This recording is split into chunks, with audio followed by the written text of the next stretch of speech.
Hi friends, in this video we'll be talking about physiology of vision. We all know vision is very much important. Without vision, one cannot imagine their life. I'm not talking about the vision which helps you to reach your goal. I'm talking about the normal vision. Without vision, I cannot see you, you cannot see me. And when I say you cannot see me, I literally mean it. I'm not saying it like John Cena. So let us come to today's topic, that is physiology of vision, which is nothing but working of eye. So basically the production of clear vision, it involves two main processes, that is refraction of the light rays and accommodation of eyes to the light. And again, accommodation of eyes to the light, it is depending on size of the pupil, movements of the eyeballs and increased curvature of lens. Each and every topic we'll study one by one. So firstly, let me take up refraction of the light rays. We all know what is refraction. It is nothing but the bending of light rays when it travels from one medium to another medium of varying densities. So when light rays, when it passes from one medium to another medium of varying densities, there is bending or there is deviation. That's nothing but refraction. And I have to tell you this, so basically our eye, it works like a photographic camera. When I say it works like a photographic camera, it must have lens, it must have diaphragm, it must have a screen on which the image should be formed, right? Yes, our eyes have got those structures which work like them. So our lens, it works like a glass lens, pupil, it works like a diaphragm, and there should be something on which the image should be formed, right? That photographic screen or that film. Retina is acting like that. Our eyes, it has got certain structures like conjunctiva, cornea, aqueous humor, lens and vitreous humor. So these are the structures which act as tiny lenses and they refract light on retina. So out of these, cornea, it plays a major role because maximum refraction is done by cornea. So these are some structures which act like tiny lenses and they refract light on retina. So now, how this refraction process takes place? We'll see that. So let me draw the picture of an eye or the complete structure, just focusing on how the refraction process is taking place. We know that our lens, it is suspended by the suspensory ligaments. If this is our lens, just imagine that there is an object in front of us which is upright.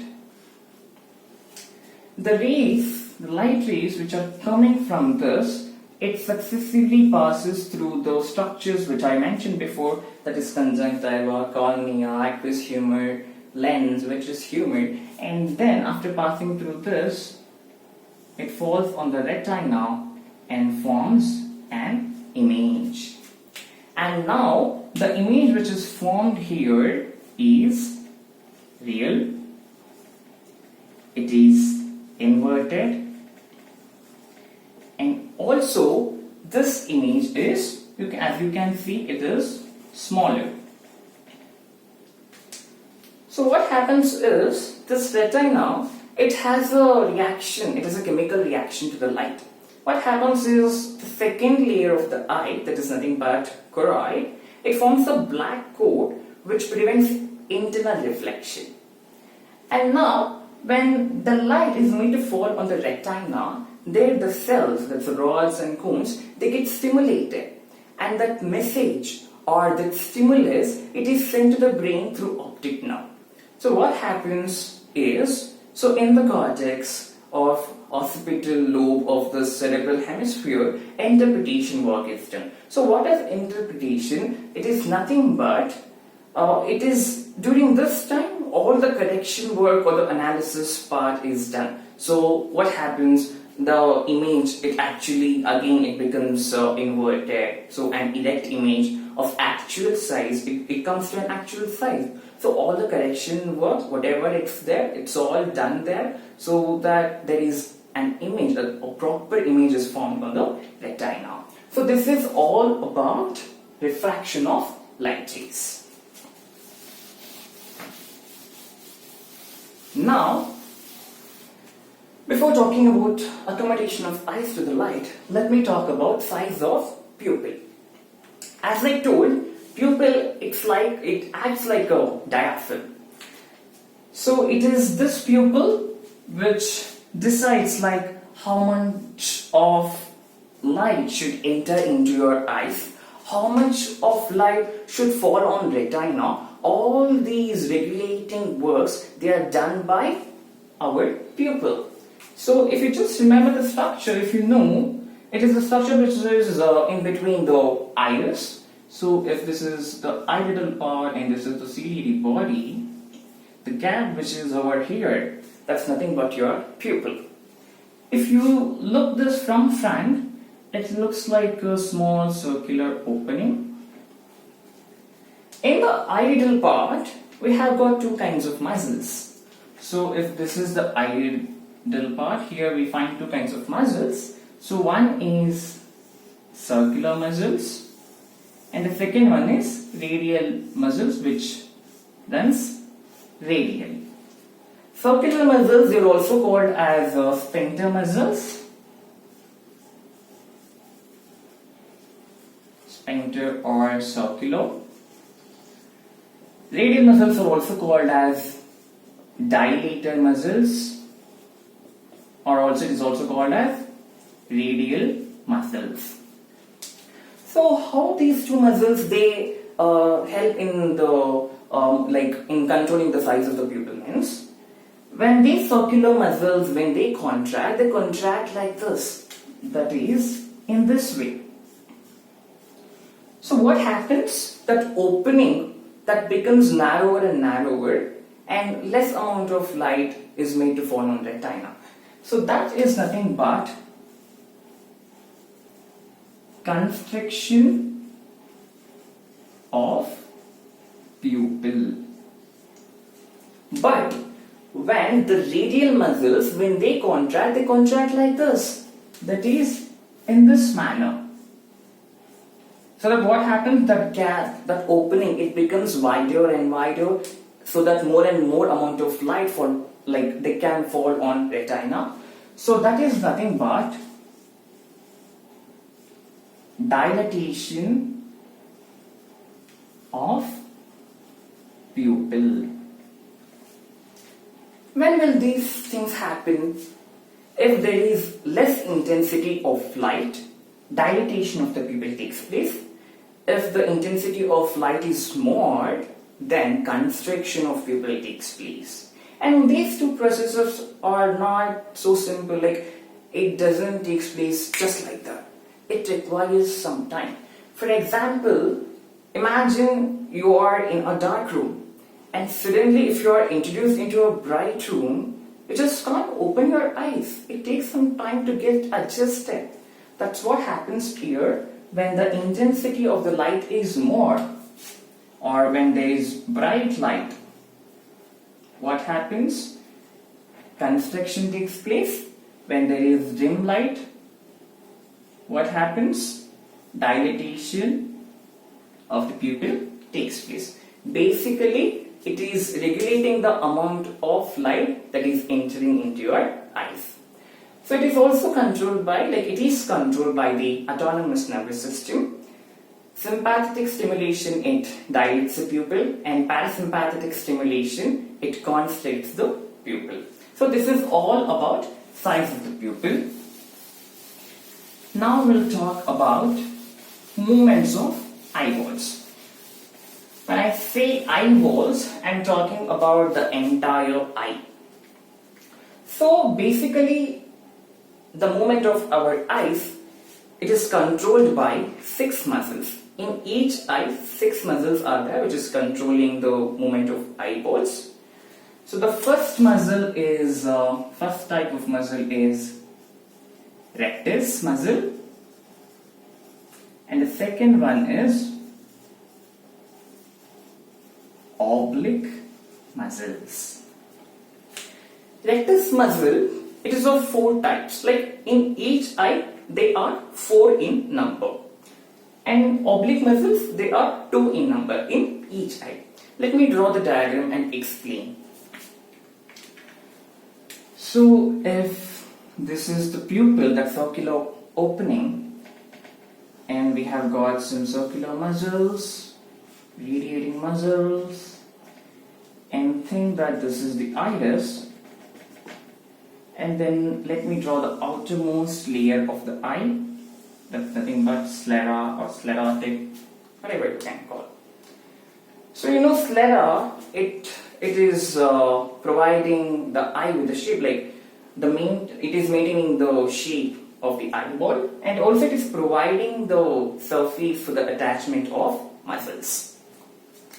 So as I told, rectus muscles, they are 4 in number in each eye. The one which is attached at the upper end of the sclera is called as superior rectus muscles, and the one which is attached at the lower end is called as inferior rectus muscles. What happens when the superior rectus muscles contract? It pulls the eye upwards above. When the inferior rectus muscles contract, it pulls the eye downwards below. And then we have got 2 more rectus muscles. One is the internal rectus muscle and the second one is the external rectus muscle. Internal rectus muscle, it is attached towards inside, towards the nose, towards the campus. If I am drawing my right eye here,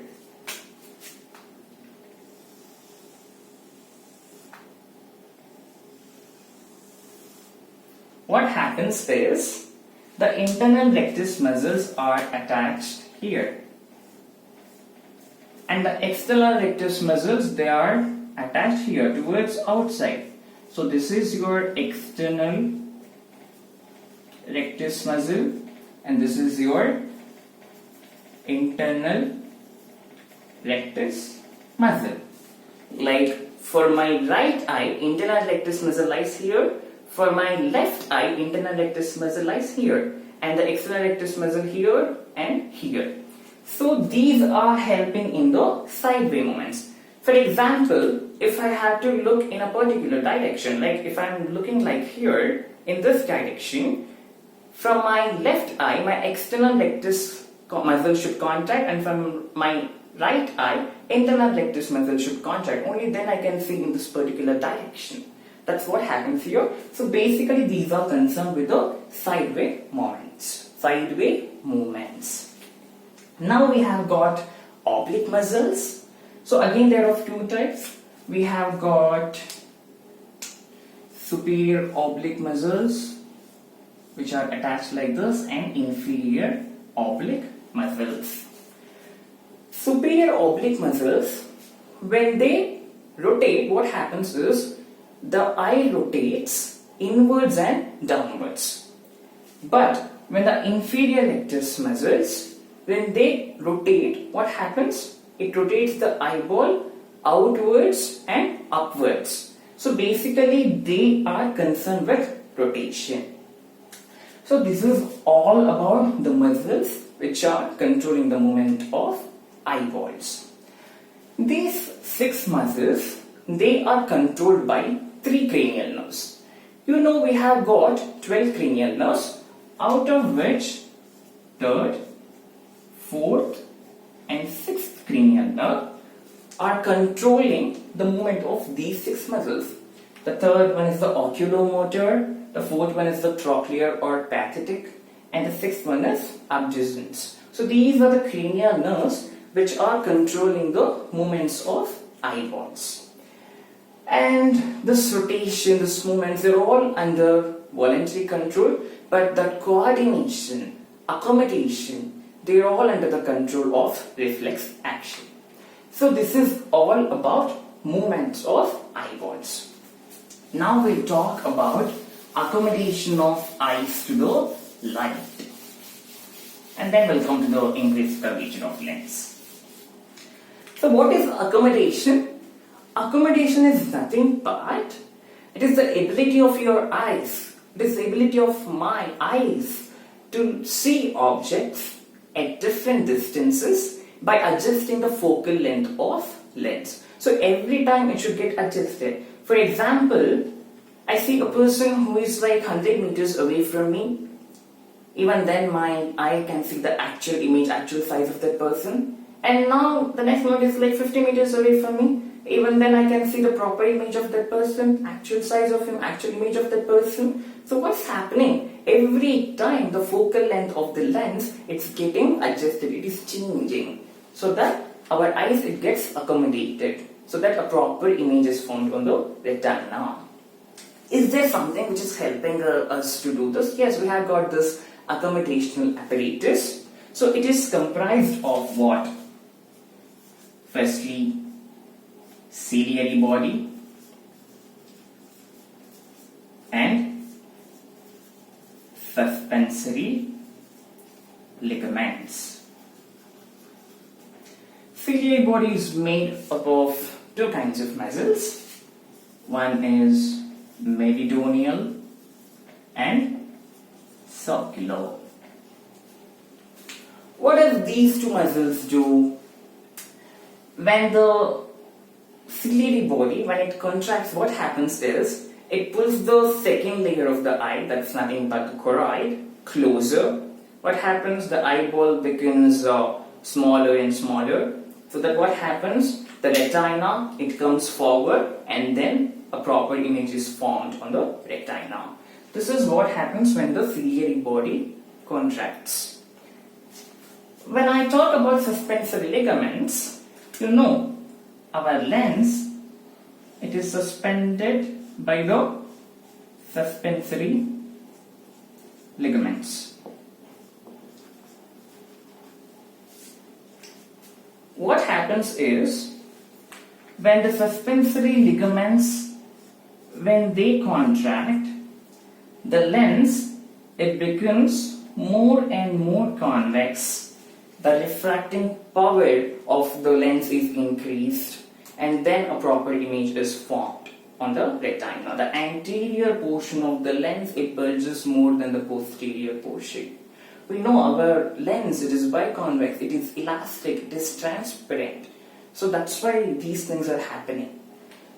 But when the suspensory ligaments are relaxing, what happens is it becomes less convex. The anterior portion of the lens, it becomes flat.